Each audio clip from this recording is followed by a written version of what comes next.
Hello students, मैं वाईजे sir फिर से आपका वेलकम करता हूं फिनिक्स डिजिटल की दुनिया में। तो मैंने कहा अब अंतिम पड़ाव की ओर बढ़ चले हैं और आपके सामने है पी ब्लॉक एलिमेंट्स। तो मैंने कहा इसका इनऑर्गेनिक में एक अपना ही वजूद है। पी ब्लॉक एलिमेंट्स 11th में भी और 12th में भी दोनों जगह पोर्शन इसका पढ़ते हैं। 11th में जो है, मैंने कहा 11th में एडवांस में टॉपिक देखें तो 11th का जो पोर्शन है वो ग्रुप बात करें boron family and then carbon family, दो ग्रुप इसके 11th में। एंड देन मैंने कहा आगे पी ब्लॉक जो है वो ग्रुप नाइट्रोजन वाला जो है यानी 15 से लेकर और लास्ट ग्रुप जो है नोबल गैसेज 18 तक यहाँ पे क्लास 12 का टॉपिक है। मैंने कहा एडवांस में भी इंपॉर्टेंट पोर्शन रखता है ये, तो इसीलिए हम इसको डील कर रहे हैं। तो 12th वाला पोर्शन में आज आपके लिए लेके आया हूं। मैंने कहा पी ब्लॉक के एलिमेंट्स हैं क्या, तो सबसे पहले चलिए लगा देते हैं इनका इंट्रोडक्शन। तो इंट्रोडक्शन में मैंने कहा दोज एलिमेंट्स जिनका देखिए अगर आप n+l रूल पढ़ते हैं तो इनका मैंने कहा s का नंबर, फिर उसके बाद में s के बाद में p का नंबर, एनर्जी के ऑर्डर में। आपको पता है ये कौन सा रूल है, that is n+l rule. n+l rule में मैंने कहा भैया s के बाद में एनर्जी जो है, s के बाद में एनर्जी में आता है कौन, p।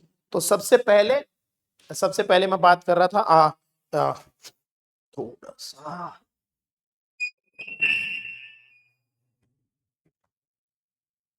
सबसे पहले मैं बात कर रहा था आपसे कि पी का नंबर आता है एस के बाद में। और अगर हम बात करें एस में आपने 2 इलेक्ट्रॉन फील कर दिए हैं, 2 इलेक्ट्रॉन एस में फील कर दिए हैं, उसके बाद में अगर आप पी में इलेक्ट्रॉन फील कर रहे हैं तो पी जो सबसेल है आउटर मोस्ट, उसमें मैंने कहा 3 बॉक्स बनाए गए हैं। 3 बॉक्स कौन कौन से हैं, P X P Y and P Z, और इनमें एक एक करके आप इलेक्ट्रॉन भरते चले जाएंगे। तो इलेक्ट्रॉन नंबर 1 2 3 देन 4 5 6।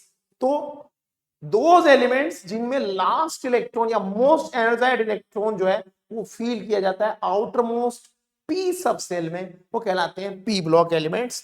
डेफिनेशन हो गई, दोज एलिमेंट्स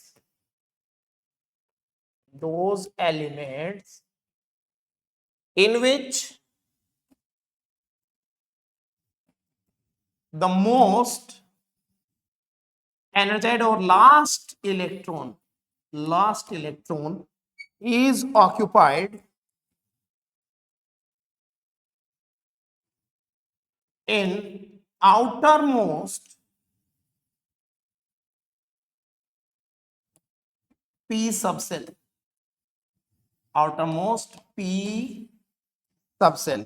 ठीक है, तो उनको पी ब्लॉक के एलिमेंट्स कहते हैं। अब बात करें तो इनका जर्नल इलेक्ट्रॉनिक कॉन्फ़िगरेशन क्या होना चाहिए दोस्तों। मैंने कहा देखिए आउटर मोस्ट का एस है, उसमें आपने 2 इलेक्ट्रॉन डाल दिए और उसके बाद में आपने पी में 1 बाय 1 इलेक्ट्रॉन डालने स्टार्ट किए। तो मैंने कहा पी में हो जाएगा 1 2 6। So that is the journal electronic configuration of P block elements. अभी मैंने कहा हमें कौन से ग्रुप से स्टार्ट करना है, हमें स्टार्ट करना है ग्रुप 13 से, सॉरी हमें स्टार्ट करना है ग्रुप 15 से। ठीक है, और कहां तक जाना है, तो मैंने कहा हमें जाना है ग्रुप 15 से लेकर और ग्रुप 18 तक। तो एक छोटा सा इंट्रोडक्शन पार्ट में यहां पे लिख देता हूं, ग्रुप 18 तक हमें जाना है। ठीक है, अब ग्रुप 15 की जो एलिमेंट्स हैं जिन्हें नेकोजन्स कहते हैं, नेकोजन्स। ठीक है, ग्रुप 16 के एलिमेंट जिन्हें कहा जाता है चैल्कोजन्स, चैल्कोजन्स। ग्रुप 17 के जो एलिमेंट्स हैं इन्हें कहा जाता है हेलोजन्स। और लास्ट है नोबल गैसेस, नोबल गैसेस। तो ये हमें देखने हैं। मैंने कहा भाई अगर मैं इनका जर्नल इलेक्ट्रॉनिक कॉन्फ़िगरेशन लिखूं तो journal electronic configuration group wise जो है वो हो जाएगा NS2NP3 देन NS2NP4 NS2NP5 और लास्ट हो जाएगा NS2NP6, यानी कि फुल्ली फिल्ड कॉन्फ़िगरेशन होता है नोबल गैसेस का। मेंडलीव के अकॉर्डिंग अगर हम इनको देखें तो मैंने कहा भाई ये जो है ग्रुप 15 इसको बोला जाता है 5th ए, जो कि मैक्सिमम वैलेंसी की बात है, 6th A, 7th A and noble gases को बोला जाता है 0th ग्रुप। यानी कि इनकी वैलेंसी की बात अगर हम कर लें कॉन्फ़िगरेशन के according, number of bachelor electrons, तो मैंने कहा नाइट्रोजन फैमिली के पास में 3 बैचलर इलेक्ट्रॉन है और एक्साइटेशन से मैक्सिमम जो मेंडलीव का ग्रुप नंबर था उसके इक्विवेलेंट वैलेंसी हो जाएगी 3 और 5। ओके, देन मैंने कहा भाई ऐसे ही चाल्कोजेंस जो है इनके पास में 2 अनपेड इलेक्ट्रॉन है, 1 बाय 1 एक्साइटेशन करेंगे तो ग्रुप नंबर तक पहुंच जाएगी, यानी 6 तक इनकी वैलेंसी पहुंच जाएगी। तो 2, 4 एंड 6 ये इनकी वैलेंसीज है। देन मैंने कहा हैलोजेंस के पास लुक एट np5, यानी सिर्फ एक ही बैचलर इलेक्ट्रॉन है, तो ऑक्टेट पूरा करने के लिए इनको सिर्फ एक ही बॉन्ड बनाना होता है। इनकी वैलेंसी 1 है, लेकिन ये अपनी वैलेंसी बढ़ा के मैक्सिमम ग्रुप नंबर तक कर सकते हैं, और वो कितना है, वो मैंने कहा 7 है। नोबल गैसेस की वैलेंसी 0 है, जनरली ये कोई भी बॉन्डिंग करती नहीं है। ठीक है, तो एक्सट्रीम कंडीशन में जब आप लेबोरेटरी में जिनोन के कंपाउंड बनाते हैं, आर्टिफिशियल कंपाउंड्स बनते हैं, वो भी रूम टेम्परेचर पे जो है वो अनस्टेबल होते हैं और सिर्फ हाई इलेक्ट्रोनेगेटिव एलिमेंट ऑक्सीजन और फ्लोरीन के साथ ही बनते हैं। तो ये इनकी थोड़ा सा इंट्रोडक्शन हुआ। बारी बारी से फिर आगे अगर हम देखें इनके ऑक्सीडेशन स्टेट में अगर वेरिएशन देखें तो मैंने कहा भाई इनमें ये जो एलिमेंट्स हैं इनमें मेटल्स, नॉन मेटल्स, मेटलॉइड सब कुछ आता है, तो इनके ऑक्सीडेशन स्टेट वेरिएबल होते हैं। पहली बात तो याद रखिएगा, वेरिएबल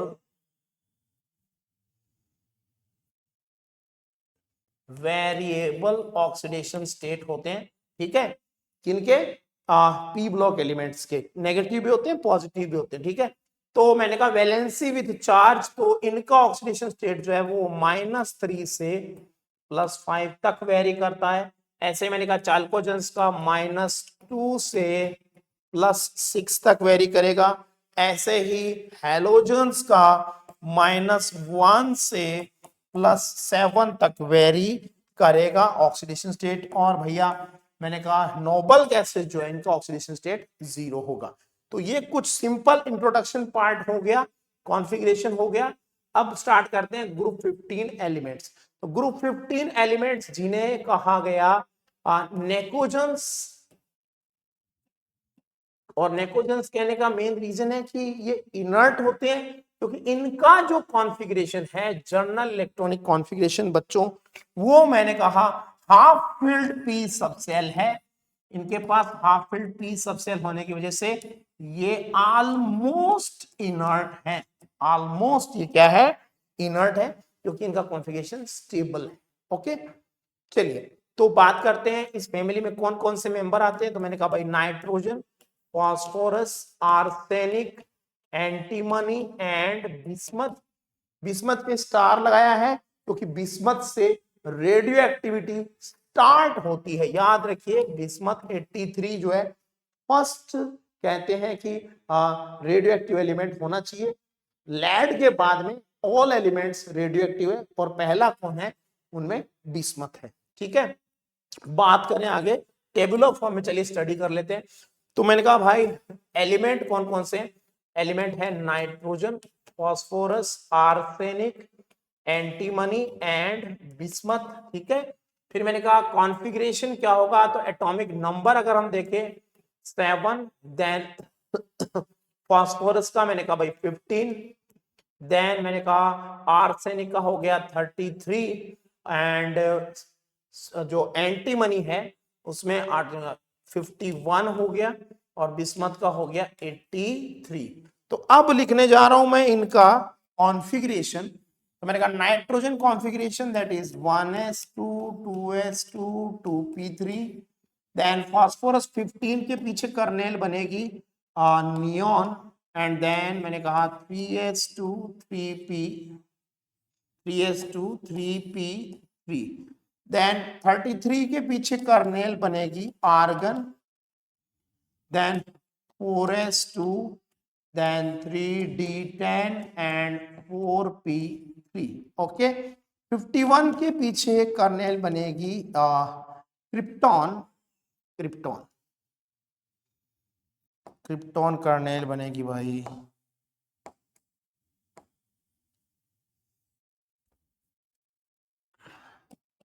क्रिप्टॉन, और उसके बाद में इलेक्ट्रॉन जाएगा 5s में, 5s2, देन उसके बाद में 4f, 4f यार ये क्या रहा है, यस क्रिप्टॉन। क्रिप्टॉन के बाद में इलेक्ट्रॉन जाएगा 5s में, फिर जाएगा 4d में, एंड देन इलेक्ट्रॉन जाएगा 5p में, तो 5p3।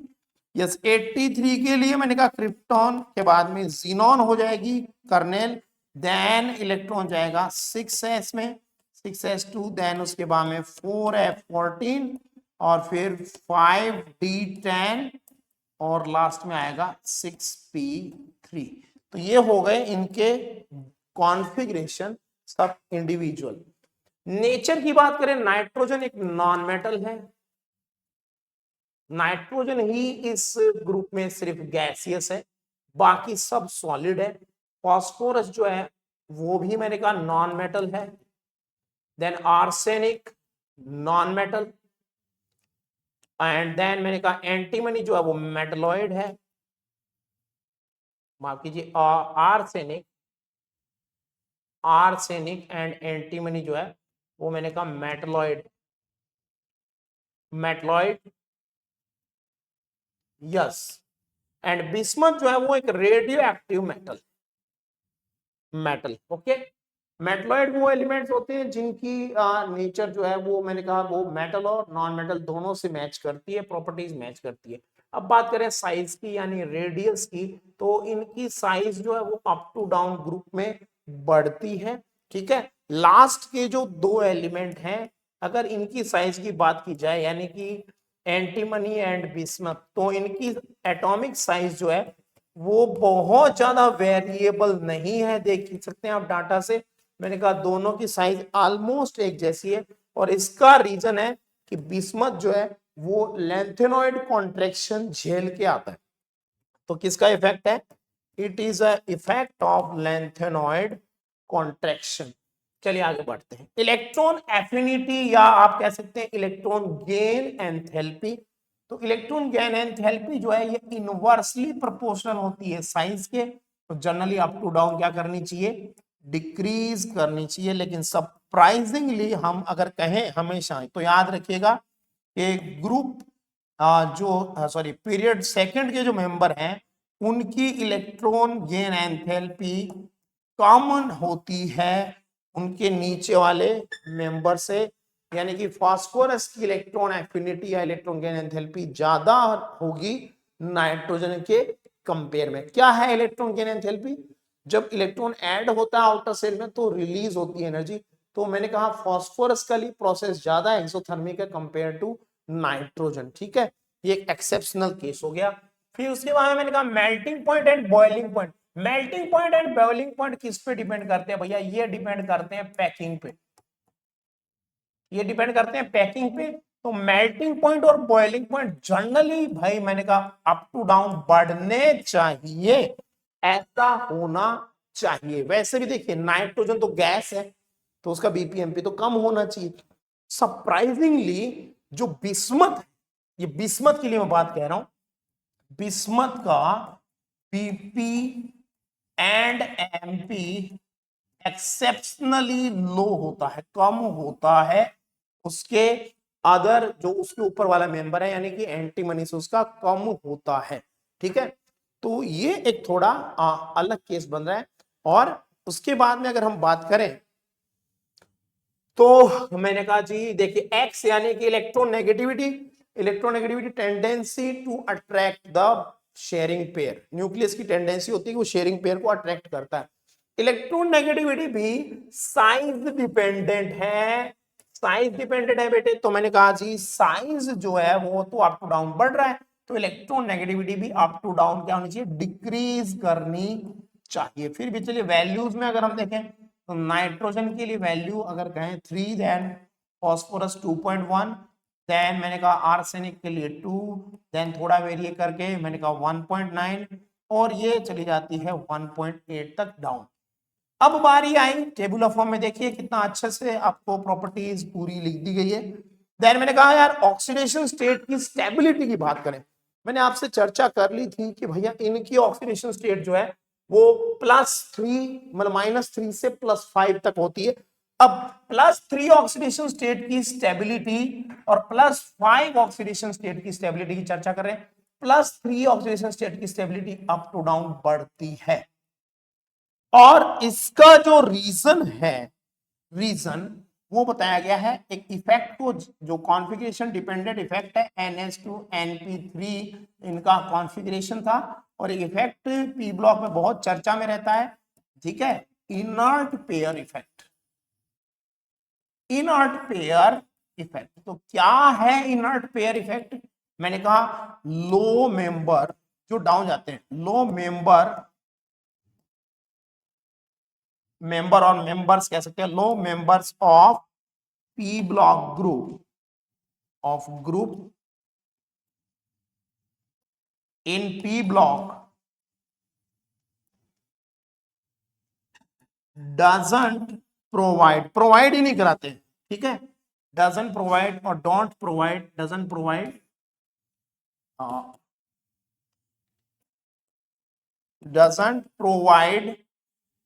NH2 electron pair, NH2 का जो इलेक्ट्रॉन पेयर है उसको प्रोवाइड नहीं कराते हैं फॉर बॉन्डिंग। ये इंपॉर्टेंट बात है सबसे, इसी को बोलते हैं इनर्ट पेयर इफेक्ट। तो मैंने कहा कि जो नीचे का मेंबर है, जैसे मैंने कहा नाइट्रोजन है, फिर उसके बाद फास्फोरस, फिर आर्सेनिक, फिर एंटीमनी और फिर बिस्मथ। तो जो नीचे का मेंबर है, स्पेशली मैं ये बात बिस्मथ के लिए कह रहा हूं, बाकी मैंने कहा एंटीमनी भी इफेक्ट शो करने लगता है। अब देखिए इनका जो कॉन्फ़िगरेशन है, क्या कहा हमने, कॉन्फ़िगरेशन क्या है, NH2 NP3। तो ये 3 इलेक्ट्रॉन तो प्रोवाइड कराएंगे, लेकिन S के 2 इलेक्ट्रॉन जो है वो प्रोवाइड कराते नहीं है, यानी ये पेयर जो है S वाला ये इनर्ट हो जाता है, क्योंकि नीचे क्या बढ़ जाता है, नीचे बढ़ जाता है Z इफेक्टिव। नीचे के जो मेंबर है मैंने कहा उनका एटॉमिक नंबर का अगर आप गैप देखें, एटॉमिक नंबर का गैप, तो मैंने कहा भाई यहां पे जैसे कि आर्सेनिक का एटॉमिक नंबर कितना था, 33 और यहां पे हुआ 51 और उसके बाद यहाँ बिस्मथ का था 83। तो जो गैप है न्यूक्लियर चार्ज बढ़ने का, एटॉमिक नंबर का गैप, वो 32 यूनिट बढ़ गया। तो 32 यूनिट बहुत ज्यादा है भैया, इसीलिए जैफ बढ़ जाता है और जैफ बढ़ने की वजह से मैंने कहा एस के इलेक्ट्रॉन जो है उनका पेनिट्रेशन ज्यादा होता है, इसीलिए एस के इलेक्ट्रॉन इजीली अवेलेबल नहीं होते। इसी को बोलते हैं इनर्ट पेयर इफेक्ट। और इसकी वजह से अब एस के 2 इलेक्ट्रॉन मिलेंगे नहीं बॉन्डिंग के लिए, तो कितने इलेक्ट्रॉन मिलेंगे, 3 ही मिलेंगे। तो +3 ऑक्सीडेशन स्टेट की स्टेबिलिटी अप टू डाउन बढ़ती है और +5 में आने की जो टेंडेंसी है वो अप टू डाउन कम होती जाती है, यानी कि बिस्मथ +5 में रहना नहीं चाहता, ठीक है। चलिए आगे बढ़ते हैं। तो ये मैंने कहा टेबुलर फॉर्म में मेन बात होगी। अब इनके कंपाउंड्स की बात करते हैं। तो कंपाउंड्स में मैंने कहा इनके मेन क्या है, जैसे मैंने कहा इनके भैया हमें पढ़ने हैं भैया हाइड्राइड्स, मेनली इनके जो कंपाउंड्स हैं हाइड्राइड्स हमें पढ़ने हैं। फिर मैंने कहा यार इनके हमें क्या देखने होते हैं, ऑक्साइड्स देखने होते हैं। फिर मैंने कहा भैया इनके और क्या देखने हैं, इनके ऑक्सो एसिड्स देखने होते हैं, ऑक्सो एसिड्स। देन मैंने कहा यार इनके हैलाइड्स देखने होते हैं, हैलाइड्स, ठीक है। तो अगर जनरल सीन की चर्चा कर लें, इनके जो हाइड्राइड हैं उनका फॉर्मूला होता है MH3, ठीक है। ऑक्साइड तो काफी वैरायटी है ऑक्साइड्स में, ऑक्सो एसिड की अगर मैं बात करूं काफी सारी वैरायटी मिलेगी। हैलाइड्स जो है, हैलाइड में मैंने कहा 2 ही तरीके के हैलाइड इनके मिलने चाहिए, +3 oxidation state and +5 oxidation state में। तो मैंने भैया जैसे कह दिया, जैसे फास्फोरस के 2 हैलाइड है, PCl3 एंड PCl5, ठीक है। तो ये कुछ कंपाउंड्स है जिनकी हमें चर्चा करनी है। चलिए आगे बढ़ते हैं। हाइड्राइड्स, अब इनकी जो हाइड्राइड्स हैं, मैंने कहा भाई पहले बात तो ये देख लो, M अगर मैंने कहा मेटल का है, X यानी कि नॉन मेटल का है, ठीक है, क्योंकि सारे तरीके के एलिमेंट है, तो फॉर्मूला होगा MH3 और XH3, ठीक है। अब इनके हाइड्राइड्स को अगर मैं फॉर्मूला में बोलूं तो उसके अकॉर्डिंग मैंने कहा नाइट्रोजन का है जैसे NH3, देन मैंने कहा भाई फास्फोरस का है तो PH3, देन मैंने कहा आर्सेनिक का है तो ASH3, SbH3, बिस्मथ का रेडियो एक्टिव केस है इसीलिए वो इंपॉर्टेंट नहीं है, फिर भी फॉर्मूला तो लिख दिया है BiH3। इनके अगर नाम की मैं चर्चा करूं तो नाइट्रोजन का जो हाइड्राइड है वो आप सब जानते हैं, द नेम इज अमोनिया। बाकी सबके जो नेम है, बाकी सबके जो नेम है वो मैंने कहा फॉस्फीन, आर्सिन, स्टीबिन, बिस्मथीन, ये इनके नाम है, ठीक है। तो नाम में क्या रखा है, फिर भी मैंने आपके सामने नाम लिख दिया, फॉस्फीन, आर्सिन, बिस्मथीन, स्टीबिन, ये इनके नाम है, ठीक है। ये सब गैसेस हैं, all these are poisonous gases, ये सब की सब पॉइजनस गैसें हैं, ठीक है, कोई भी हमारे लिए फ्रूटफुल नहीं है। चलिए तो टेबुलर फॉर्म में इनकी भी स्टडी कर लेते हैं। मैंने कहा भाई सबसे पहले कौन था, NH3, then PH3, arsine, SH3, phosphine, sorry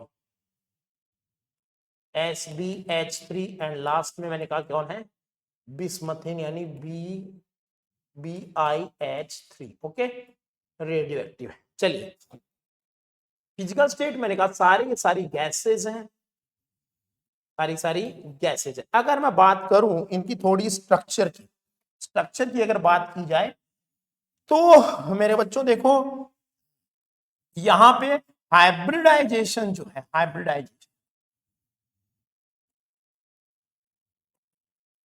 hybridisation state जो है वो सेंट्रल एटम की होगी sp3, और जो शेप बनेगी हाइब्रिडाइजेशन में, क्योंकि यहाँ पे एक लॉन पेयर होगा और मैंने कहा 3 जो है वो होंगे शेयरिंग पेयर या 3 होंगे सिग्मा बॉन्ड्स, तो शेप जो बनेगी वो पायरामिडल होगी, शेप बनेगी पायरामिडल। अब पायरामिडल शेप कैसी होती है तो वो भी एक बार देख लो, जस्ट फॉर एग्जांपल मैंने अमोनिया की शेप बनाई पायरामिडल शेप, और मैंने कहा एक sp3 हाइब्रिड ऑर्बिटल में लॉन पे रहेगा, बैलून रहेगा जो रिपल्शन भी लगाएगा, और इस रिपल्शन की वजह से जो बॉन्ड एंगल है वो नॉर्मल जो बॉन्ड एंगल होता है sp3 हाइब्रिडाइजेशन का 109 डिग्री 28 मिनट्स उससे कम हो जाएगा, और बॉन्ड एंगल यहां पे बचेगा अप्रोक्स 107 डिग्री, कम हो जा रहा है, ठीक है। चलिए अब चले आगे बढ़ते हैं। मैंने कहा मेल्टिंग पॉइंट एंड इनकी शेप बता दी, सबकी पायरामिडल शेप है, bond angle up to down decrease होता चला जाएगा, सेंट्रल एटम की इलेक्ट्रोनेगेटिविटी कम होती जा रही है, इसीलिए LPBP रिपल्शन और भी इफेक्टिव होता जा रहा है। MPBP melting point boiling point जो है वो मैंने कहा भाई MPBP देखो ये सब तो गैस है, मोलर मास पे डिपेंड करना चाहिए, बाकी MPBP ऊपर से नीचे बढ़ना चाहिए ना, MPBP इनके अप टू डाउन क्या होने चाहिए, बढ़ने चाहिए, ठीक है। लेकिन अभी बात करें एक्सेप्शनल केस है अमोनिया जो है, अमोनिया इसमें H बॉन्डिंग, अमोनिया में क्या होता है भाई, अमोनिया में होता है इंटरमोलिकुलर H बॉन्डिंग, तो अमोनिया का मैंने कहा MPBP ये सब कुछ हाई हो जाता है, ज्यादा होता है एक्सेप्शनली, जो कि होना चाहिए कम, ठीक है, क्योंकि इसका मोलर मास कम है। BPMP ये फिजिकल प्रॉपर्टी है, ये मोलर मास पे डिपेंड करती है, मोलर मास तो मैंने कहा भाई अप टू डाउन बढ़ रहा है तो BPMP बढ़ने चाहिए, लेकिन एक्सेप्शनली अमोनिया में H बॉन्डिंग है इसीलिए उसका BPMP ज्यादा होता है। फिर देखिए बात करते हैं बॉन्ड एंगल की, बॉन्ड एंगल को देखिए आप, मैंने कहा बॉन्ड एंगल डिक्रीज करता जाएगा अप टू डाउन, जैसे मैंने कहा अमोनिया में 107 डिग्री था, फिर फास्फीन जो है उसमें डाउन आ गया 93 पे आ गया, फिर 91 पे आ गया अप्रोक्स, ये मान लो 91 पे, और बिस्मथीन जो है उसमें 90 तक चला जाएगा, रेडियो एक्टिव है तो कोई लिखने का मतलब नहीं है। थर्मल स्टेबिलिटी बड़ा इंटरेस्टिंग है, थर्मल स्टेबिलिटी इनकी अप टू डाउन कम होती जाती है क्योंकि इनकी बॉन्ड डिसोसिएशन एंथैल्पी भी अप टू डाउन कम होती जाती है, वेरी इंपॉर्टेंट, यानी कि ये इजीली बॉन्ड तोड़ देते हैं। इजीली बॉन्ड तोड़ देते हैं तो कौन सा एलिमेंट मिलेगा? सोचिए आप जरा, अगर अमोनिया का बॉन्ड टूट जाए तो आपको क्या मिलेगा? आपने पढ़ रखा है, तो मिलेगा आपको N2+3H2। यानी कि ये इजीली क्या दे देंगे? ये इजीली हाइड्रोजन दे देंगे। सोचिए जरा, जो इजीली हाइड्रोजन दे देता है वो कहलाता है रिड्यूसिंग एजेंट। तो ये जो है ये बड़े अच्छे रिड्यूसिंग एजेंट हो सकते हैं, रिड्यूसिंग एजेंट। तो रिड्यूसिंग एजेंट की जो स्ट्रेंथ है, एक कॉलम और लिख दिया, रिड्यूसिंग स्ट्रेंथ जो है इनकी, रिड्यूसिंग स्ट्रेंथ की मैं बात कर रहा हूं बच्चों, वो भी अप टू डाउन क्या होगी? बढ़ती जाएगी। ठीक है, Lewis base behaviour. Lone pair देने की स्ट्रेंथ तो यार मैं कहूंगा सेंट्रल एटम की इलेक्ट्रोनेगेटिविटी पे डिपेंड करता है, और इलेक्ट्रोनेगेटिविटी जैसे जैसे कम होती जाएगी तो लॉन पेयर देने की स्ट्रेंथ भी बढ़ती जाएगी। फिर सुन लीजिए, इलेक्ट्रोनेगेटिविटी कम होगी तो लॉन पेयर देने की स्ट्रेंथ बढ़नी चाहिए। लेकिन यहां एक एक्सेप्शनल बात है। एक्सेप्शनल बात क्या है? अगर मैं कंसिडर कर दूं इनर्ट पेयर इफेक्ट को, जो हमने पीछे देखा, भैया इनके पास लॉन पेयर तो है लेकिन नीचे जैसे जैसे जाते हैं तो सेंट्रल एटम जो है उसका जेफ भी तो बढ़ रहा है। तो जेफ बढ़ रहा है तो लॉन पेयर अवेलेबल होगा? इतनी इजी से नहीं होगा। हेंस वी कैन से कि भैया इनका लेविस बेस बिहेवियर डिक्रीज करता है। अमोनिया सबसे स्ट्रॉन्ग बेस होगा। फिर सुन लीजिए, ammonia will be the strongest base. चलिए आगे बढ़ते हैं। फिर से मैंने कहा अमोनिया की चर्चा चल रही है, अमोनिया की बात कर लेते हैं। अमोनिया में मैंने कहा हाइब्रिडाइजेशन क्या है? sp3। शेप कैसी है? शेप है इसकी पायरामिडल।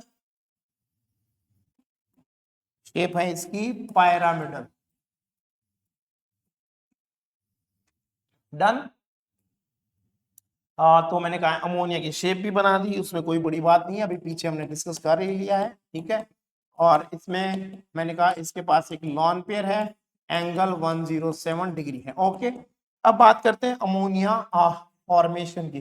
तो भैया अमोनिया फॉर्मेशन की जब मैं बात कर रहा हूं तो देखिए ये कुछ मेन मेथड हो सकते हैं फॉर्मेशन के।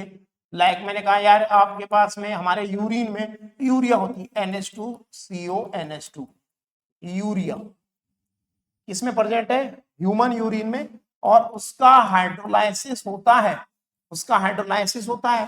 तो भैया जी पहले बनता है अमोनियम कार्बोनेट, और फिर मैंने कहा अमोनियम कार्बोनेट डिसोसिएट होके क्या बना देता है? Ammonia plus CO2 and plus H2O। फिर सुन लीजिए, all the ammonium salts are highly unstable. ठीक है, ammonium salts are highly unstable, तो इसीलिए थर्मल डिकम्पोजिशन हो जाता है अमोनियम सॉल्ट का।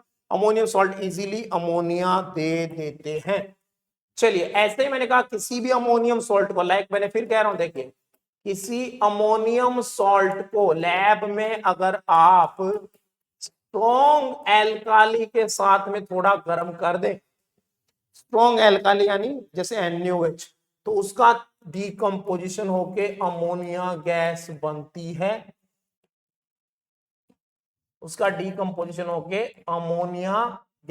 बनती है। अमोनिया गैस रिलीज होती है। ठीक है, थर्मल डिकम्पोजिशन से। ठीक है, अब मैंने कहा यार इंडस्ट्रियल फॉर्मेशन का नाम है हैबर प्रोसेस, जो कि बहुत ही फेमस प्रोसेस है अमोनिया बनाने का, इंडस्ट्रियल फॉर्मेशन, लार्ज स्केल पे बनाने का।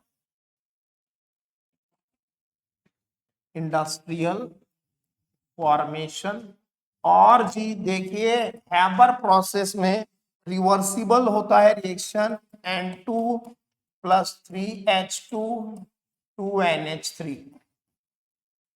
2NH3। तो मैंने कहा ये नाइट्रोजन और हाइड्रोजन गैस का 1:3 गैसियस मिक्सचर एक क्लोज सिस्टम में लिया जाता है और अमोनिया गैस बनती है। इस प्रोसेस में मैंने कहा एक्सोथर्मिक रिएक्शन है, इसकी जो रिएक्शन एंथैल्पी है वो मैंने कहा नेगेटिव है 46 किलो जूल पर मोल। एक्सोथर्मिक रिएक्शन आप ध्यान दीजिए, तो अगर कोई रिएक्शन एक्सोथर्मिक होती है, रिवर्सिबल प्रोसेस एक्सोथर्मिक रिएक्शन है, आपको प्रोडक्ट ज्यादा बनाना है तो आपको टेम्परेचर कम रखना पड़ेगा। प्रॉब्लम क्या क्या आएगी, टेम्परेचर कम रखोगे, टेम्परेचर सपोज मैंने कहा इसमें होता है ऑलमोस्ट, टेम्परेचर जो है इसका टेम्परेचर आपको कम रखना पड़ेगा। टेम्परेचर कम है लेकिन जीरो तो नहीं है, टेम्परेचर कम है, रूम टेम्परेचर भी नहीं है। मैंने कहा अप्रोक्स इसमें टेम्परेचर जो है वो होता है 700 केल्विन, तो ये लिखा मैंने, इसका अप्रोक्स टेम्परेचर है 700 के आसपास, मैं लिख दिया 723 केल्विन। टेम्परेचर कम रखने की वजह से आपको कैटालिस्ट लेना पड़ेगा। कैटालिस्ट, कैटालिस्ट जो यहां लिया जाता है वो है iron oxide, iron aluminium oxide, और यहाँ पे एक मोलिब्डेनम भी साथ में लेते हैं, मोलिब्डेनम ऑक्साइड, और वो उसका रोल होता है कि वो होता है प्रमोटर। ठीक है, यानी आयरन ऑक्साइड को एक्टिवेट करने का काम करता है। देन मैंने कहा भाई pressure and volume are inversely proportional, pressure volume inversely proportional. आपको देखिए अगर आप ध्यान दें यहां पे मोल्स की मैं बात कर रहा हूं, रिएक्टेंट साइड में 4 मोल है और प्रोडक्ट साइड में 2 ही मोल है, तो आप मोल कम कर रहे हो, मोल आप कम कर रहे हो, यू आर डिक्रीजिंग मोल, तो आपको प्रेशर ज्यादा चाहिए, हाई प्रेशर। आपको अमोनिया ज्यादा बनानी है तो आपको प्रेशर ज्यादा लेना पड़ेगा। और इसमें मैंने कहा टेम्परेचर है 723 केल्विन, आयरन मोलिब्डेनम आपने ले लिया कैटलिस्ट, प्रेशर इसमें हाई होता है, वेरी हाई प्रेशर, मैंने कहा 200 to 400 atm प्रेशर इसमें लिया जाता है, अमोनिया बन गई। ठीक है, अब देखें इसके कुछ एक दो इंपॉर्टेंस। तो मैंने कहा यार एक तो अमोनिया जो है ये लेविस बेस है, अमोनिया में लॉन पेयर है नाइट्रोजन पे, तो लेविस बेस है, पॉइजनस गैस होती है। अब मैंने कहा यार ये क्या काम आती है, तो ये एक इंपॉर्टेंट इसकी बात है कि ये क्वालिटेटिव टेस्ट, जी हाँ क्वालिटेटिव टेस्ट किस किस का, क्वालिटेटिव टेस्ट ऑफ, तो इसमें मैंने कहा भाई आप टेस्ट कर सकते हो भैया कॉपर का, कॉपर का टेस्ट है सेकंड ग्रुप में, सिल्वर का टेस्ट है फर्स्ट ग्रुप में। ठीक है, ये 2 मेन टेस्ट है जो आप कर सकते हो। ठीक है, चलिए तो मैं लिख भी देता हूं। फर्स्ट ग्रुप में सिल्वर का टेस्ट अगर आप करेंगे, AgCl का व्हाइट पीपीटी आपके पास होता है, AgCl का व्हाइट पीपीटी आपके पास होता है, कौन से ग्रुप में आता है बेटा, ये फर्स्ट ग्रुप में आता है, याद रखिएगा फर्स्ट ग्रुप में। ठीक है, अगर आप फर्स्ट ग्रुप की बात करें तो उसमें 3 एलिमेंट आते हैं, मैंने कहा ये साथ साथ में आपको practical chemistry qualitative analysis ionic equilibrium भी चला रखा है, एंडिंग स्ट्रोक है, ध्यान से देखिए। मैंने कहा फर्स्ट ग्रुप में आता है लेड, देन उसके साथ में मैंने कहा आता है मर्क्यूरस, और देन उसके साथ में आता है सिल्वर। ये 3 भाई फर्स्ट ग्रुप में, तीनों का ही जो ग्रुप रिएजेंट के साथ में रिएक्शन होता है HCl के साथ, तो क्लोराइड पीपीटी बनता है, व्हाइट पीपीटी क्लोराइड पीपीटी। अब भैया अगर वो क्लोराइड बनने वाला जो पीपीटी है वो लिक्विड अमोनिया या एक्वस अमोनिया यानी अमोनियम हाइड्रोक्साइड के साथ मिक्स हो जाए, सोल्यूबल हो जाए कॉम्प्लेक्स बना के, ये मैंने लास्ट लेक्चर में भी पढ़ाया था आपको इंपॉर्टेंस ऑफ कॉम्प्लेक्सेस, तो ये अमोनिया के साथ में कॉम्प्लेक्स बन जाता है मित्रों, और ये कॉम्प्लेक्स जो है वो एक्वस सॉल्यूशन में डिसॉल्व हो गया, soluble, hence we can say the white ppt was of AgCl। Okay, चलिए आगे बढ़ते हैं। फिर मैंने कहा मित्रों ऐसे ही देखिए आपको सेकेंड ग्रुप में कॉपर का टेस्ट, भैया आपके पास कॉपर 2+ आयन है, ठीक है, पीपीटी फॉर्म में आया हुआ है। ठीक है, ये कौन से ग्रुप की बात चल रही है, सेकेंड ग्रुप की, याद रखिएगा।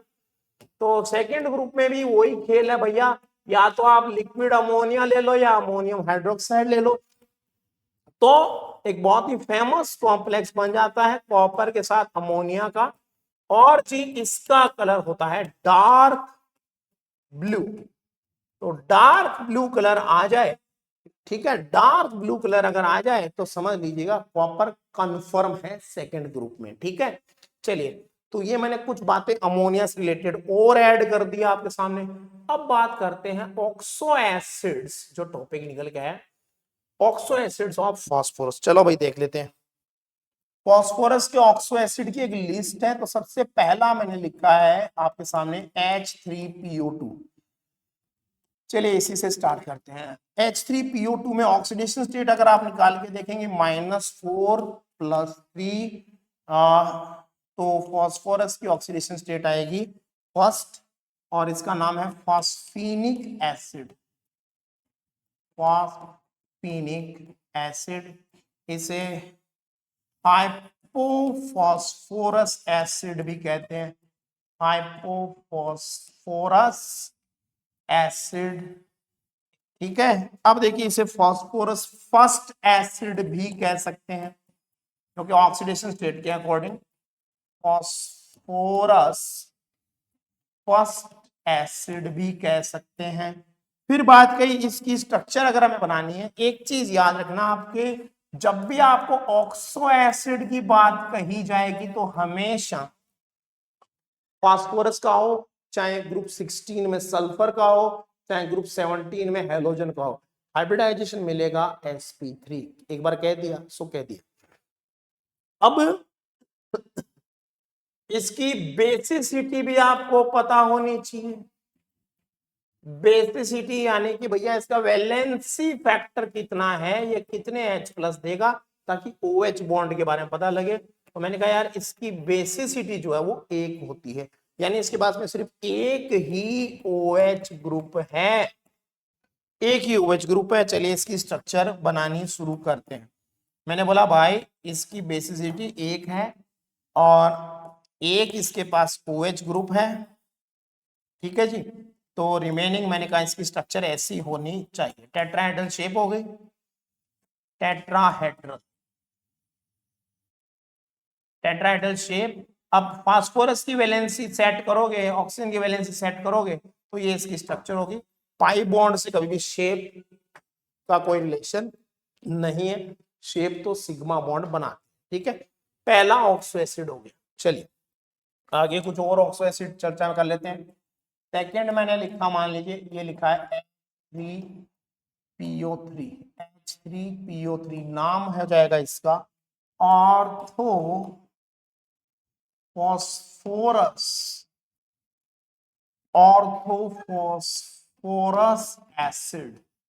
ऑर्थोफॉस्फोरस एसिड मेरे बच्चों, वैसे इसका ऑक्सीडेशन स्टेट के अकॉर्डिंग अगर आप नाम और रखना चाहें तो आयुपेक नेम इसका सिस्टमेटिक अलग हो जाएगा। मैंने कहा -6 + 3, तो ऑक्सीडेशन स्टेट +3, तो इसको हम कह देंगे फॉस्फोरस, फॉस्फोरस। और थर्ड एसिड, ये भी इसका सिस्टमेटिक नेम है। फिर मैंने कहा भाई इसकी अगर आप देखेंगे बेसिसिटी, बेसिसिटी भैया जी इसकी होती है 2, यानी इसके पास में 2 क्या होंगे, OH ग्रुप होंगे। इसकी स्ट्रक्चर हम बनाने जा रहे हैं, हाइब्रिडाइजेशन वही है। अब इसके पास में भैया जी 2 OH ग्रुप आप समझ लीजिए। मैंने कहा ये एक पहला OH बना दिया, ये दूसरा OH बना दिया। अब कितना बच गया, एक हाइड्रोजन बच गया, एक ऑक्सीजन बच गया, बराबर। ऑक्सीजन की वैलेंसी सेट कर दी, शेप वही चल रही है, टेट्राहेड्रल। ठीक है, तो ये इसकी स्ट्रक्चर होगी। चलिए आगे बढ़ते हैं। नेक्स्ट में फिर मैंने कहा जी ये हम सबकी बॉडी में H3PO4, डीएनए आरएनए का मेन पार्ट है ना। H3PO4 नाम है इसका ortho phosphoric acid, phosphoric acid, orthophosphoric acid. मैंने कहा भैया यहाँ पे ऑक्सीडेशन स्टेट आप देख लीजिए, तो कितनी आई मित्रों, ये आई +5। इसका बेसिसिटी, अच्छा इसका सिस्टमेटिक आईपीसी नेम हो जाएगा फॉस्फोरस फिफ्थ एसिड, है ना, फिफ्थ। यस, बेसिसिटी कितनी बताई भाई? बेसिसिटी इसकी 3 है, यानी कि इसके पास 3 OH ग्रुप है।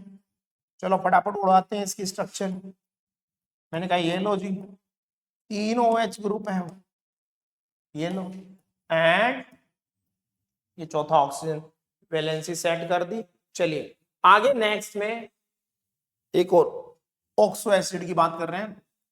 तो मैंने कहा यार नेक्स्ट है HPO3 ट्राइस, इसका नाम है cyclotrimetaphosphoric acid, metaphosphoric acid जी।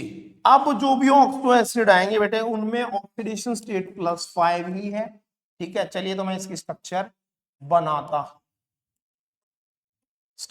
हैं। चलिए ऑक्सीडेशन स्टेट बताई दिया मैंने, कहा phosphorus phosphorus phosphorus, then OH double bond O, OH double bond O, OH double bond O।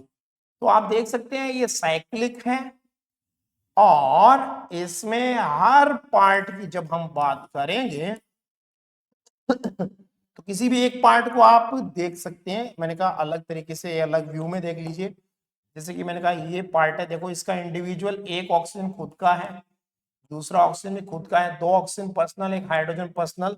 तो फॉर्मूला कैसे सेट होता है देखिए, H, फिर मैंने कहा फास्फोरस, फिर उसके बाद में ऑक्सीजन, उसके बाद 2 तो पर्सनल है, और यहां से अगर इसको ब्रेक करें, तो आधा ऑक्सीजन इधर से, आधा ऑक्सीजन इधर से, तो ये हो गया HPO3, और फिर उसके बाद में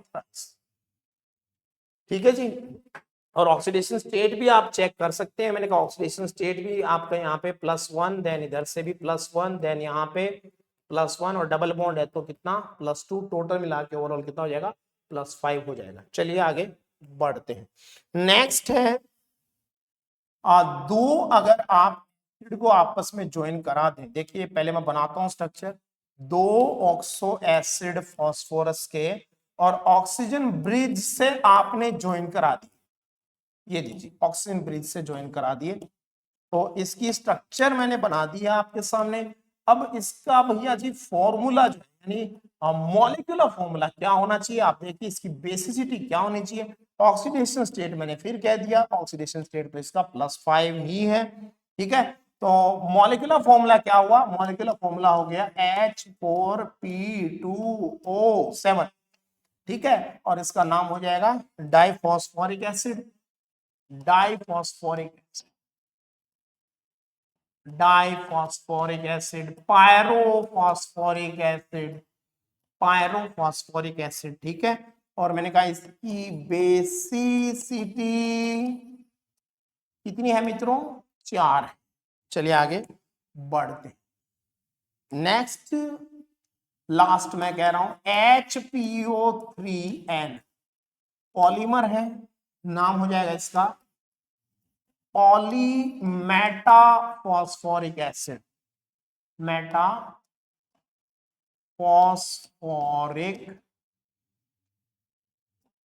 एसिड, ओके। तो पॉलीमर है ये, इसकी स्ट्रक्चर में मैंने कहा भाई आप पॉलीमर स्ट्रक्चर आपको दिखानी है, तो पॉलीमर तो पूरा तो बना नहीं सकते, ऐसा करते हैं इसकी 2 यूनिट आपके सामने दिखा दी जाए तो अच्छा होगा। मैंने कहा ये लीजिए इसकी 2 यूनिट आपके सामने दिखा दी गई है, OH ऑक्सीजन ऑक्सीजन OH, और मैंने कहा ये ऑक्सीजन, और आगे इसको कैरी फॉरवर्ड कर देंगे, यानी ये आगे से आगे जुड़ती जाएंगी कड़ियां, ठीक है। और ये इसकी स्ट्रक्चर हो गई, ऑक्सीडेशन स्टेट इसका +5 है। तो ये मैंने कहा एक टॉपिक और क्लियर हुआ, ऑक्सो एसिड्स ऑफ फॉस्फोरस। चलिए आगे बढ़ते हैं। ऑक्साइड्स ऑफ नाइट्रोजन, तो नाइट्रोजन के ऑक्साइड में आपके सामने लेके आ रहा हूं, ठीक है। हाँ, नाइट्रोजन ऑक्साइड्स जो हैं मैंने कहा ये भी वैरायटी में है, ठीक है। अब देखिए जब वैरायटी में कंपाउंड नॉन मेटल बनाती है, यानी अलग अलग ऑक्सीडेशन स्टेट में अगर नॉन मेटल कोई ऑक्साइड बना रही है, हाइड्रोक्साइड बना रही है, तो भैया जी सीधी बात है lower and higher oxidation state में फर्क होता है, उनकी नेचर में फर्क होता है। हायर ऑक्सीडेशन स्टेट वाले ऑक्साइड हमेशा एसिडिक होते हैं, ठीक है, ये विशेष बात है। Higher oxidation state is always acidic, क्योंकि उसमें कोवैलेंट कैरेक्टर सबसे ज्यादा होता है। चलिए आगे बढ़ते हैं।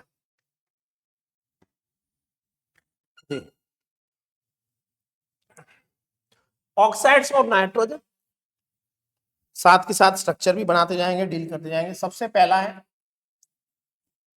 N2O, the name is nitrous oxide.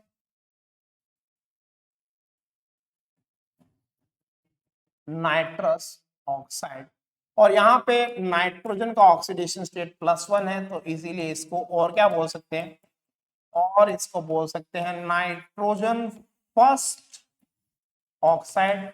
ये मैंने कहा आईयूपीएसी सिस्टम है, स्टॉक ने ये सिस्टम डेवलप किया था। अब अगर इसकी नेचर की बात करें, फिजिकल स्टेट की बात करें, तो मैंने कहा ये गैसियस है और नेचर वाइज ये न्यूट्रल है। न्यूट्रल है, कलरलेस गैस है, कलरलेस गैस, कोई इसका कलर नहीं है। चलिए इसकी स्ट्रक्चर बना देते हैं फटाफट। तो मैंने कहा N2O, ये भैया जी नाइट्रोजन पे प्लस आया, इस नाइट्रोजन पे माइनस आया क्योंकि, और ऑक्सीजन का ऑक्टेट कंप्लीट कर दिया। दूसरी इसकी रेजोनेटिंग स्ट्रक्चर अगर हम देखें, तो मैंने कहा भाई ये क्या कहेगा, ये कहेगा कि ट्रिपल बॉन्ड बना लिया। सोचिए ट्रिपल बॉन्ड बना दिया, इधर सिंगल बॉन्ड बना दिया, तो अब इस पे प्लस है, ऑक्सीजन पे माइनस है। ठीक है जी, ये मैंने कहा इसकी स्ट्रक्चर होगी, इस तरीके से इसने इलेक्ट्रॉन खींच लिया। ओके, चलिए आगे बढ़ते हैं। फिर दूसरा ऑक्साइड जो है दैट इज NO, इसको बोलते हैं nitric oxide. Nitric oxide, nitric oxide जो है इसको टीयर गैस भी कहते हैं। टीयर गैस, तो जब इसको टीयर गैस कहते हैं तो ये भाई पीछे वाला जो है इसको लाफिंग गैस भी बोलते हैं। लाफिंग गैस, चलिए, है ना। फिर मैंने कहा यार इसका नाम जो है आईयूपीएक नेम क्या हो जाएगा, ऑक्सीडेशन स्टेट के अकॉर्डिंग +2, तो इसका नाम हो जाएगा नाइट्रोजन सेकेंड ऑक्साइड। ये भी गैसियस है भाई, और मैंने कहा ये भी न्यूट्रल है। ओके, अब भैया जी इसकी स्ट्रक्चर अगर देखें तो यार इसका थोड़ा कहानी अजीब है। ठीक है, क्योंकि इसने 2 बॉन्ड बना लिए, एक लॉन पेयर प्रेजेंट है नाइट्रोजन पे, एक ऑड इलेक्ट्रॉन, नाइट्रोजन पे एक ऑड इलेक्ट्रॉन है। ठीक है, तो नाइट्रोजन का ऑक्टेट कंप्लीट नहीं है, नाइट्रोजन के पास 7 इलेक्ट्रॉन है, ऑड इलेक्ट्रॉन वाली ये स्पीसीज है NO। चलिए आगे बढ़ते हैं, सॉरी, फिर मैंने कहा नेक्स्ट जो ऑक्साइड है वो आपके सामने लिखा है N2O3। N2O3 में ऑक्सीडेशन स्टेट जो है वो हो गया कितना, +3, एंड मैंने कहा इसको बोलेंगे dinitrogen trioxide. Trioxide systematic IUPAC name जो है इसका, वो सिर्फ ऑक्सीडेशन स्टेट डिपेंडेंट होता है, तो मैंने कहा इसका नाम हो जाएगा nitrogen third oxide. Okay, nitrogen third oxide की भैया स्ट्रक्चर कैसी होगी, मैंने कहा इसकी नेचर क्या होगी। तो सबसे पहली बात भैया ये सॉलिड, ये है सॉलिड। ठीक है, और मैंने कहा भैया इसकी जो नेचर है वो एसिडिक होती है, क्योंकि ऑक्सीडेशन स्टेट बढ़ गया है, तो इसकी नेचर जो है वो एसिडिक है। ये ब्लू कलर का सॉलिड होता है, ब्लू कलर का। ठीक है, चलिए अब मैंने कहा भाई इसकी स्ट्रक्चर अगर हम देखें तो ये इसकी स्ट्रक्चर है, नाइट्रोजन नाइट्रोजन के बीच में बॉन्डिंग है, oxygen oxygen oxygen, coordinate bond, double bond normal. ठीक है, ये इसकी स्ट्रक्चर है। ये ऑक्टेट दिखा दिया, और ये नाइट्रोजन पे लॉन पेयर है, इसके पास लॉन पेयर नहीं है क्योंकि इसने कोऑर्डिनेट बॉन्ड बना लिया। नेक्स्ट में फिर मैंने कहा यार NO2 ऑब्लिक N2O4 दोनों एक साथ। भैया ये गैसियस है, ठीक है, ये सॉलिड है, दोनों ही मैंने कहा ऑक्सीडेशन स्टेट तो सेम है +4। क्या होता है NO2 जो है वो डाइमराइज हो जाता है N2O4 में, ये उसका डाइमर है समझ लीजिए, क्योंकि इसका मतलब ये क्या है अनस्टेबल है, अनस्टेबल है। तो ये क्वेश्चन भी है why NO2 gets dimerise, NO2 dimerise क्यों होता है, ये ऑक्टेट के पीछे की बात है, इनकम्प्लीट ऑक्टेट। आयुपेक नेम क्या हो जाएगा इसका, आयुपेक नेम पहले लिख देता हूं, नाइट्रोजन फोर्थ, बात सीधी करें अपन, और मैंने कहा वैसे नाम क्या आ जाएगा NO2 का नाइट्रोजन डाइऑक्साइड, नाइट्रोजन डाइऑक्साइड, और N2O4 का क्या हो जाएगा डाई नाइट्रोजन टेट्राऑक्साइड। बात आ जाती है नेचर की, फिजिकल स्टेट मैंने लिखी थी, ये भी मैंने कहा एसिडिक है, नेचर है इसका एसिडिक। ओके, और अब मैंने कहा मेरे मित्रों सखा बंधुओं इसकी स्ट्रक्चर बनाने का टाइम आ गया, तो देखिए कैसे ये डाइमराइज होता है। ये तो है NO2, ये तो NO2 की स्ट्रक्चर आप समझ लीजिए, बैंड स्ट्रक्चर है इसकी, बैंड। और मैंने कहा भाई इसके 2 मोल, क्योंकि इसका ऑक्टेट कंप्लीट नहीं है, लुक एट नाइट्रोजन का ऑक्टेट कंप्लीट नहीं है, मैं ये बोल रहा हूं नाइट्रोजन के पास कितने इलेक्ट्रॉन है, देखो 2 2 4 2 6 और 1 7, नाइट्रोजन कंटेन्स 7 इलेक्ट्रॉन, नाइट्रोजन के पास 7 इलेक्ट्रॉन, ठीक है। डाइमराइज हो जाएगा तो भैया मोर स्टेबल हो जाएगा, ये गैसियस था डाइमराइज हो गया तो सॉलिड बन गया देखिए, और इस तरीके से 2 आपस में कनेक्ट हो जाएंगे, ठीक है, और हैप्पी लाइफ, ये लो खुश हो जाओ, तो ये बन गया डाइमर जो कि सॉलिड हो जाता है। तो मेरे बच्चों ये नाइट्रोजन के ऑक्साइड में, चलिए सेकंड लास्ट था, लास्ट एक और खत्म कर देते हैं फिर। मैंने कहा N2O5 die nitrogen pentoxide, physical state +5, sorry +5 oxidation state, solid होता है। और मैंने कहा भाई ये नेचर इसकी जो है ये मैंने कहा एसिडिक होता है, एसिडिक है। ओके, और जी इसका आयुपेक नेम लिख रहा हूं सीधा, डाई नाइट्रोजन पेंटॉक्साइड इसका नाम है, वैसे इसका आयुपेक नेम हो जाएगा नाइट्रोजन 5th ऑक्साइड। ओके, चलिए इसकी स्ट्रक्चर बना देते हैं फटाफटी। मैंने कहा भैया बीच में ब्रिजिंग, ब्रिज के रूप में एक कौन आ गया, ऑक्सीजन आ गया। मित्रों सखा बंधुओं ये इसकी स्ट्रक्चर हो गई, ऑक्टेट वॉक्टेट दिखाना है कंप्लीट करके दिखा दो, ये लो दिखाना है दिखा दिया, एक कोऑर्डिनेट बॉन्ड है डन, ये इसकी स्ट्रक्चर है, प्लेनर स्ट्रक्चर, प्लेनर, ठीक है, बोर्ड पे ही आ गई, ठीक है। चलिए ऑक्साइड्स के बाद में नेक्स्ट टॉपिक पे जाते हैं, फॉस्फोरस के एलोट्रॉप्स। देखिए फॉस्फोरस के 3 एलोट्रॉप हैं, सबसे पहले मैंने कहा व्हाइट फॉस्फोरस, फिर हुआ रेड फॉस्फोरस, और फिर हुआ ब्लैक फॉस्फोरस। व्हाइट फॉस्फोरस जो है ये मैंने कहा वैक्सी, सॉलिड होता है, सॉफ्ट होता है, सॉफ्ट होता है, चाकू से आप इसको आराम से काट सकते हैं, अंधेरे में चमकता है, केमी लुमिनेसेंस ये शो करता है, इसका इग्निशन टेम्परेचर लो होता है, इग्निशन टेम्परेचर लो है, इसीलिए ये खुला एक्सपोज करने पे खोलते ही एयर में जलने लगता है, ठीक है। तो बर्निंग इसका नेचुरल प्रोसेस है, जलने लग जाता है क्योंकि इग्निशन टेम्परेचर कम है। It is insoluble, it is insoluble in water but soluble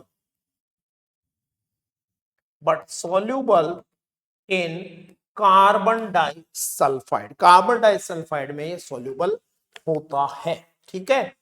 अब मैंने कहा भाई इसकी स्ट्रक्चर कैसी है, इसकी स्ट्रक्चर और अगर आपके सामने बना दी जाए, व्हाइट फॉस्फोरस एक मोनोमर है, लुक एट ये व्हाइट फॉस्फोरस की स्ट्रक्चर है, ठीक है। अगर हाइब्रिडाइजेशन से स्ट्रक्चर बताई जाए तो मैंने कहा इसकी ये स्ट्रक्चर है भाई, देख लो। फास्फोरस की वैलेंसी सबकी 3 है, ठीक है, और हाइब्रिडाइजेशन की बात की जाए तो sp3 है, ठीक है। सब फास्फोरस के पास एक लॉन पेयर हम कह सकते हैं प्रेजेंट है, 1 lone pair is present.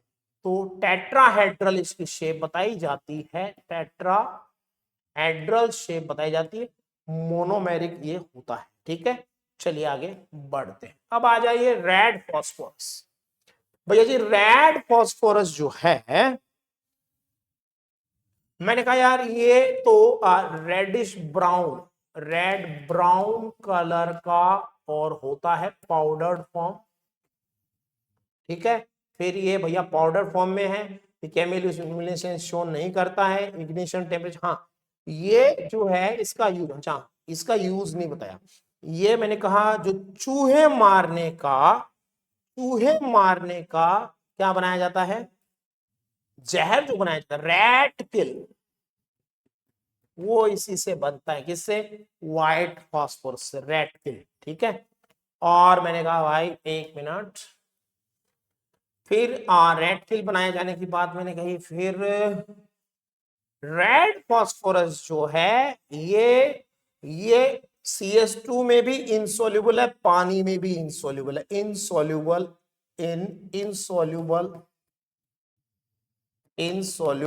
In CS2 also. और कैसे बनता है ये जो है, अगर आप व्हाइट फास्फोरस को हाई टेम्परेचर पे गर्म करते हैं तो वो इसमें कन्वर्ट होता है, यानी व्हाइट फास्फोरस से ही बनता है।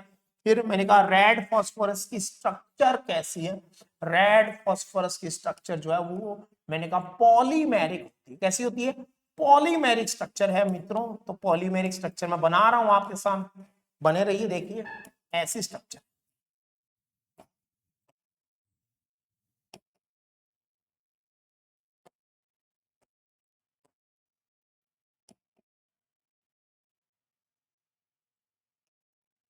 ओके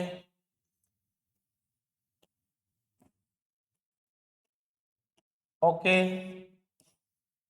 यस, पॉलीमेरिक स्ट्रक्चर बना रहा हूं मित्रों। बीच वाले की, चलिए कहानी देखते हैं, बीच वाली कहानी चेंज है रे। ये देखिए बीच में बॉन्ड बन गया, बीच वाला एक बॉन्ड हटके दो जो टेट्राहेड्रॉन दिखाए जा रहे थे उन्होंने आपस में एक दूसरे को ज्वाइन कर लिया और इस तरीके से इसकी स्ट्रक्चर पॉलीमेरिक हो जाती है, पॉलीमेरिक स्ट्रक्चर।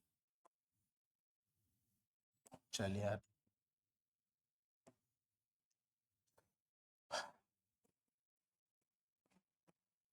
पॉलीमेरिक स्ट्रक्चर है, ठीक है। चलिए आगे बढ़ते हैं।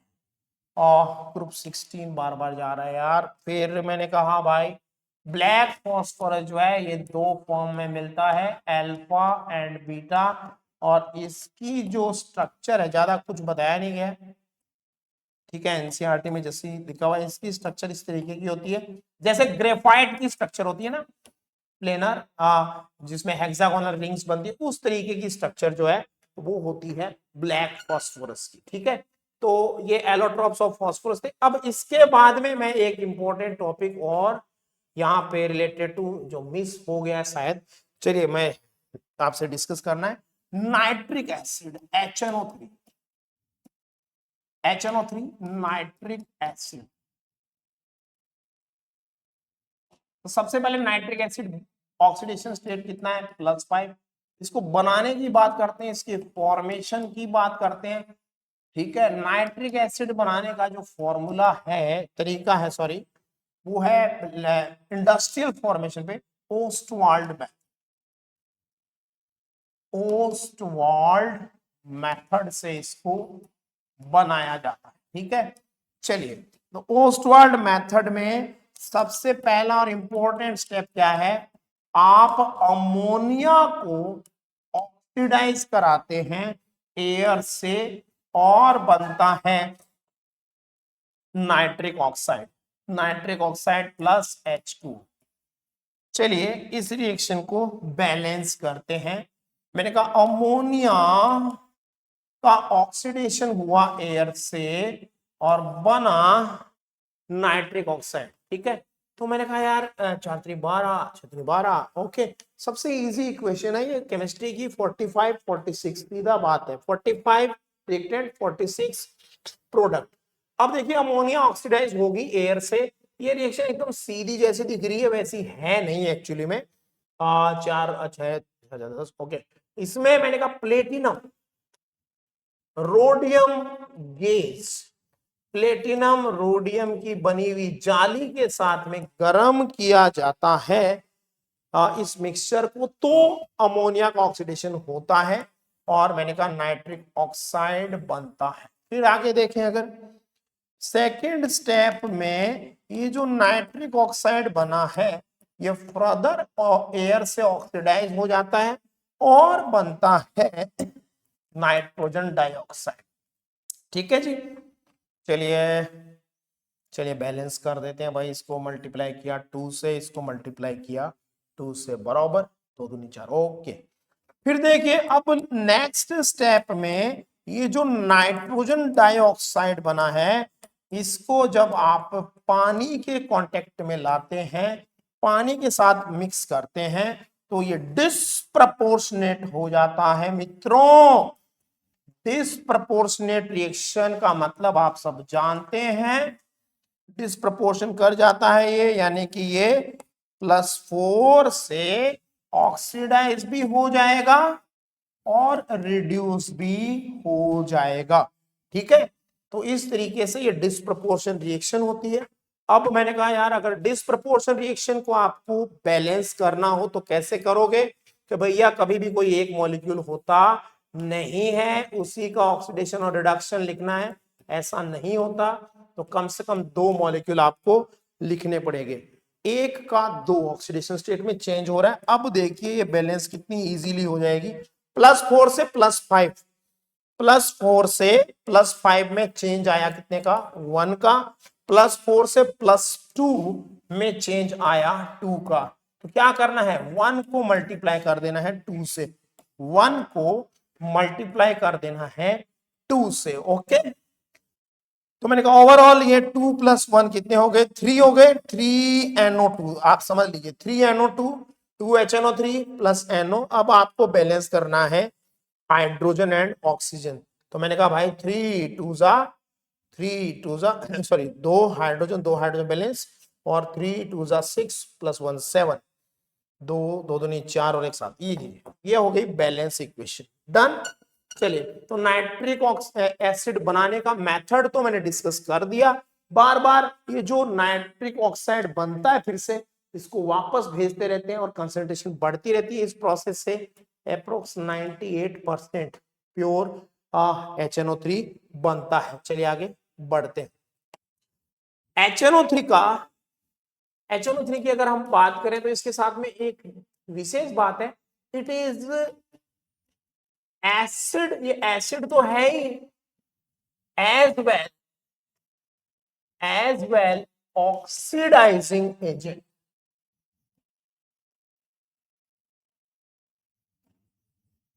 Acid as well oxidising agent, तो इसका ऑक्सीडाइजिंग बिहेवियर मैं आपसे चर्चा करना चाहता हूं। ऑक्सीडाइजिंग बिहेवियर, ऑक्सीडाइजिंग बिहेवियर में देखिए इसकी 2 टाइप की बातें हैं।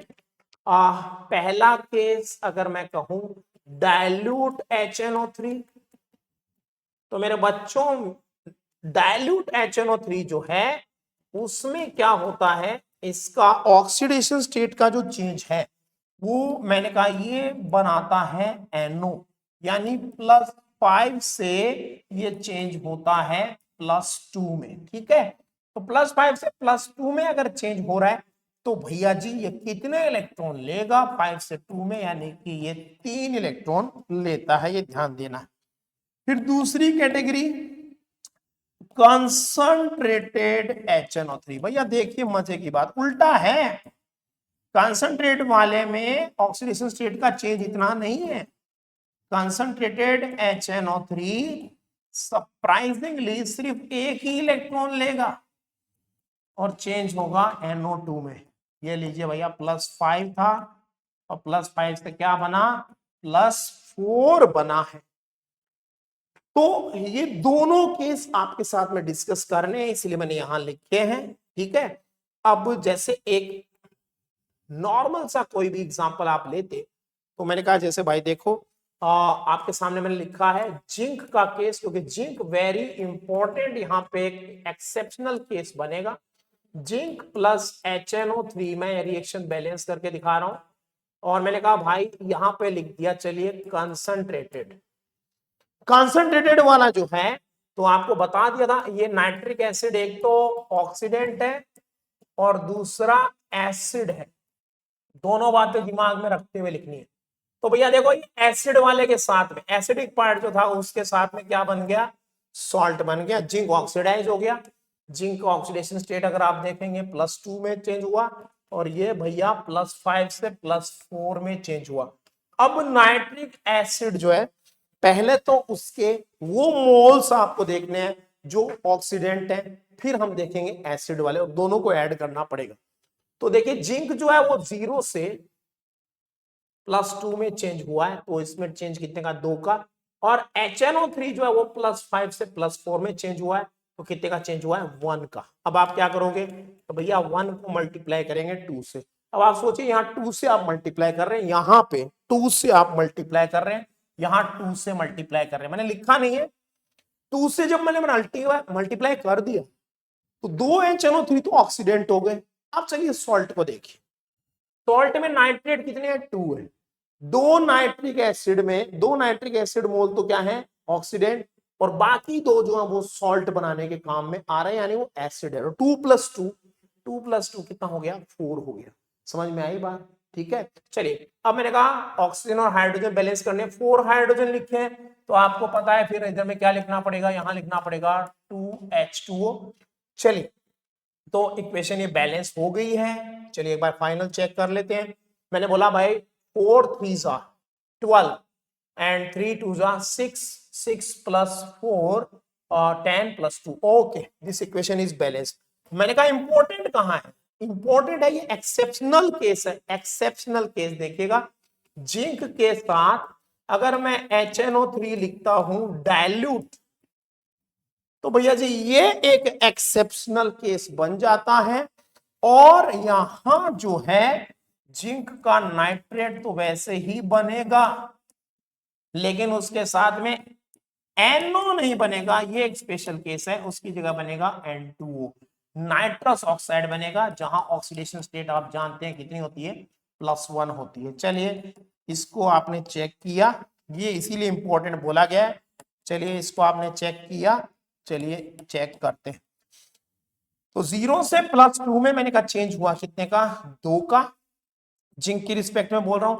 और नाइट्रिक एसिड +5 से +1 में, +5 से +1 में चेंज हुआ कितने का, 5 से 1 में, 4 का चेंज हुआ, 4 का। लेकिन वहां 2 नाइट्रोजन है, 2 है, तो चेंज हुआ 8 का होगा ना। अब क्या करना है आपको, 8 और 2 को इक्वल करना है। तो मैं बोलूंगा भैया 2 को तुम मल्टीप्लाई कर दो 4 से, 2 को तुम मल्टीप्लाई कर दो 4 से। ध्यान दीजिए वहां 2 नाइट्रोजन है, तो यहां भी कंसीडर करना पड़ेगा आपको 2 नाइट्रोजन एज इट इज, 2 तो हो चुके हैं। अब देखिए एसिडिक फॉर्म में कितने नाइट्रिक एसिड आएंगे, 4 2 8, तो 8 + 2 कितने हो जाएंगे, 10 हो जाएंगे। चलिए चेक करते हैं उसके बाद में क्या होगा। 10 हाइड्रोजन लिखे हैं, तो मैंने कहा यहां पे लिखना पड़ेगा 5H2O। चलिए क्या ये इक्वेशन बैलेंस हो गई है, चेक कर लेते हैं।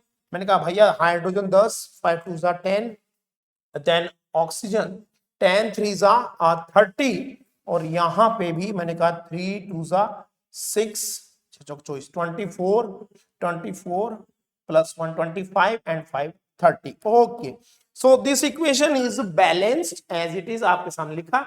इंपॉर्टेंट क्यों बोला, क्योंकि मैंने कहा यहां पे NO नहीं बन रहा है डाइल्यूट से, एक्सेप्शनली क्या बन रहा है, N2O बन रहा है। ऐसा ही आयरन के साथ होता है, याद रखिएगा, बताया था।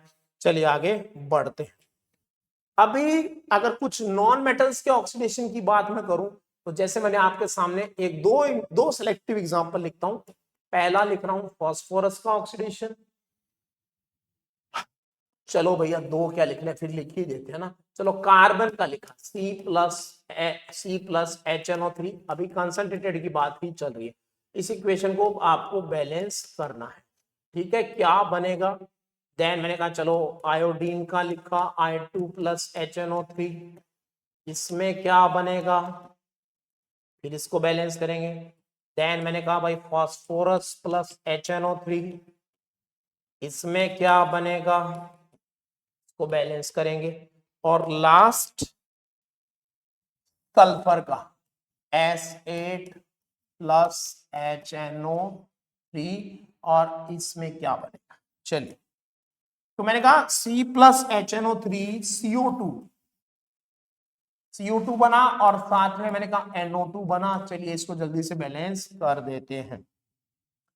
ऑक्सीडेशन स्टेट का change 0, then +5, then +4 and then +4। चलिए तो मैंने कहा भैया कार्बन CO2 में चेंज हुआ 4 का, 4 का चेंज आया, और +5 से +4 में 1 का ही चेंज आया, तो 1 को मल्टीप्लाई कर दिया 4 से। इसका 1 है नाइट्रिक एसिड का, तो इसको 4 से मल्टीप्लाई कर दिया, 4 से मल्टीप्लाई कर दिया। अब मैंने कहा हाइड्रोजन 4 है, तो यहाँ पे क्या लिखोगे 2H2O, ठीक है। और मैंने कहा ये इक्वेशन बैलेंस हो गई है। लास्टली चेक कर ले यहाँ पे, हाँ तो मैंने कहा 4 2 8, 8 + 2 10 एंड 10 + 2 12, 4 3 12। ओके, तो ये इक्वेशन हो गई balance. Oxidation of carbon bye nitric acid. Iodine halogen का ऑक्सीडेशन आप करा रहे हैं, यहां बनेगा HiO3 यानी कि आयोडिक एसिड, और साथ में फिर वही बात NO2। चलिए इसको बैलेंस करते हैं। ऑक्सीडेशन स्टेट लिखा, मैंने कहा भाई +4। रेडॉक्स जिनको कमजोर है वो भी ध्यान दे दीजिए, रेडॉक्स कमजोर है तो भी यहाँ प्रैक्टिस हो रही है ऑक्सीडेशन स्टेट मेथड लगा के। मैंने कहा भाई +5, देन यहाँ पे +5 और यहाँ पे 0 है। ओके, अभी देखिए मैंने कहा भाई 2 आयोडीन है, 0 से +5 में, 1 के लिए 5 का, 2 के लिए 10 का चेंज आया, 2 के लिए 10 का चेंज आया, और +5 से +4 में चेंज आ रहा है सिर्फ 1 का। तो आपको 1 को मल्टीप्लाई करना है 10 से, 1 should be multiply by 10, 1 should be multiply by 10। चलिए अब इस इक्वेशन को ध्यान से अगर आप देखें तो भाई हाइड्रोजन सिर्फ आपको देखना है हाइड्रोजन कितने, उसके हिसाब से H2O लिखना है। तो हाइड्रोजन बैलेंस करना है, यहाँ 10 हाइड्रोजन है, यहाँ 2 हाइड्रोजन है, तो कितने कम रहे वो H2O, 5H2O। चलिए इक्वेशन हो गई बैलेंस। फास्फोरस का ऑक्सीडेशन, फास्फोरस का ऑक्सीडेशन कराया आपने तो बना H3PO4। फास्फोरस का ऑक्सीडेशन कराया बना H3PO4 और साथ में बना NO2। Okay done, okay done. और मैंने कहा भाई इसको आप बैलेंस करना है, तो फिर से वही बात, फास्फोरस एलिमेंटल फॉर्म में 0 ऑक्सीडेशन स्टेट, फिर +5 नाइट्रोजन फास्फोरस +5 और नाइट्रोजन +4। चलिए बैलेंस करते हैं भैया। फास्फोरस 0 से +5 में कितने का चेंज हुआ, कितने का चेंज हुआ बताइए। तो मैंने कहा ये चेंज हुआ 5 का, 4 फास्फोरस है तो चेंज हुआ 20 का, 20 का। और ये भैया +5 से +4 में जा रहा है तो 1 का ही चेंज हुआ है, तो 1 को मल्टीप्लाई करना होगा 20 से। 1 को मल्टीप्लाई किया 20 से, phosphorus as it is 4 multiply किया 20 से। हाइड्रोजन काउंट कर लो भाई दोनों साइड, हाइड्रोजन एक साइड में लेफ्ट में 20, राइट में 4 3 से कितना 12, कितना डिफरेंस है 12 और 20, डिफरेंस हुआ 8 का, यानी कि 4H2O। जाइए ये इक्वेशन हो गई बैलेंस्ड, ठीक है। लास्ट इक्वेशन आपको बैलेंस करनी है जो कि है सल्फर की। सल्फर की एटॉमिसिटी कितनी होती है, सल्फर की एटॉमिसिटी होती है 8। चलिए इसको बैलेंस करना है, तो काफी लेंथी चैप्टर होता है पी ब्लॉक। और मैंने कहा मैंने नाइट्रोजन फैमिली के अप्रोक्स ऑलमोस्ट टॉपिक आपके सामने टच कर दिए हैं, ठीक है। एक नाइट्रिक एसिड दिमाग में था, ठीक है, उसको भी हम डिस्कस कर रहे हैं। हाँ चलिए, फिर मैंने कहा बेटे अभी देखिए सल्फर की इक्वेशन बैलेंस कर, तो सल्फर जो है एलिमेंटल फॉर्म में मैंने कहा ऑक्सीडेशन स्टेट 0 + 5, देन मैंने कहा भाई, देन मैंने कहा ये बना यहाँ पे H2SO4 एंड प्लस साथ में बना है NO2, ठीक है जी। तो सल्फ्यूरिक एसिड में ऑक्सीडेशन स्टेट +6, देन यहाँ पे ऑक्सीडेशन स्टेट +4, कितने का चेंज आया देखिए, सल्फर 0 से +6 में 6 का चेंज आया, 8 सल्फर है तो मैंने कहा कितने का चेंज हो जाएगा, ये चेंज हो जाएगा 48 का, 48 का चेंज, ओके 0 से +6 डन, एंड +5 से वही बात यार, ये 1 का चेंज हो रहा है तो क्या करें भाई, कभी सोचा है आपने 48 से मल्टीप्लाई करना पड़ेगा, लीजिए कर दिया 48 से मल्टीप्लाई, ये एज इट इज 8 और मैंने कहा ये 48 से मल्टीप्लाई कर दिया, ठीक है।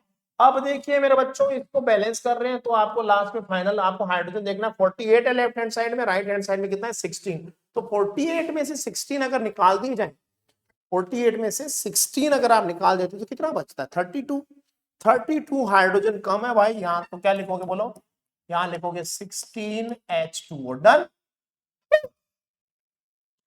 जाते जाते दो छोटी सी बातें और कह दूं, मैंने कहा यार अगर मैं फास्फोरस के हैलाइड और पढ़ा दूं तो मजा आ जाए यार, फास्फोरस के देखो दो हैलाइड है PCl3 एंड PCl5, भैया जी ऑक्सीडेशन स्टेट यहाँ पे +3 और ऑक्सीडेशन स्टेट यहाँ पे +5, क्योंकि क्लोरीन की इलेक्ट्रोनेगेटिविटी थोड़ी सी ज्यादा मानी जाती है फास्फोरस, यहाँ हाइब्रिडाइजेशन जो है sp3, यहाँ हाइब्रिडाइजेशन sp3d, यहाँ पे शेप जो बनेगी वो बनेगी पायरामिडल, इसके पास में एक लॉन पेयर और 3 जो है वो सिग्मा बॉन्ड है, यहां पे जो शेप बनेगी वो बनेगी ट्रायगोनल बाइपिरामिडल, ट्रायगोनल बाइपिरामिडल, ठीक है मेरे कबूतरों और छोटी छोटी कबूतरियों, देखिए ये लॉन पेयर शेप होगी पिरामिडल, देन मैंने कहा भाई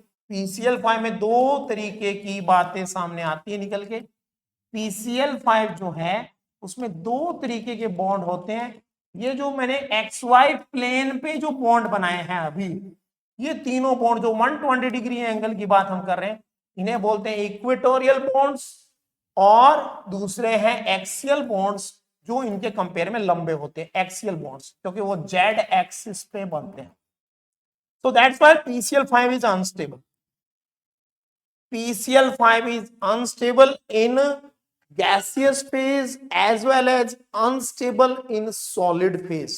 Why PCl5 exists in dipolar form or salt form? Look at PCl5 solid form में एक salt form में मिलता है, ठीक है, और क्या बनाता है, मैंने कहा ये बनाता है PCl4+, PCl6-, PCl4+ and PCl6-, तो ये इस तरीके से सॉल्ट बना लेता है, ओके। तो मेरे बच्चों आज के लिए इतना ही, थैंक्स फॉर ज्वाइनिंग, ग्रुप 16 आगे कंटिन्यू करेंगे नेक्स्ट में।